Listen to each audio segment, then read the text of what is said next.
Bago ka lumabas ng inyong tahanan, mag-spray ka muna nitong aking pabangong ito mga bossing.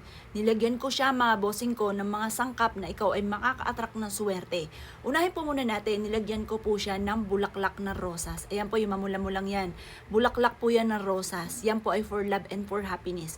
At kung sino mang tao na nakakasalamuhan ninyo ay lalambot ang puso sa inyo, gagaan ang loob po sa inyo. Alam niyo po ba yung salita na, ewan ko ba kung bakit magaan ang loob ko sa inyo? Kasi po mga bossing ko, ginamitan po natin siya ng bulaklak na rosas.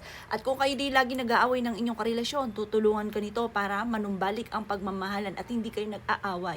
Ito po, nilagyan ko na rin po siya ng chamomile. Ang chamomile for abundance and dulot.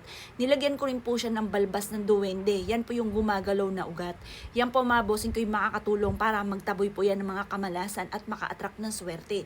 Nilagyan ko na rin po siya ng black eye peas. Ayan yung beans po mga bossing. Maswerte po yan lalo na sa pera.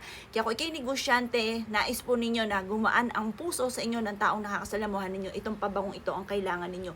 Nilagyan ko na rin po siya ng Libyan mga bossing ko sa loob. Yung Libyan for abundance and dulot. Ngayon pa mga boss, wala kang ibang gagawin kundi spray nyo lang ito bago kang lumabas ng inyong puntahanan. Ito po yung 100 pesos lamang.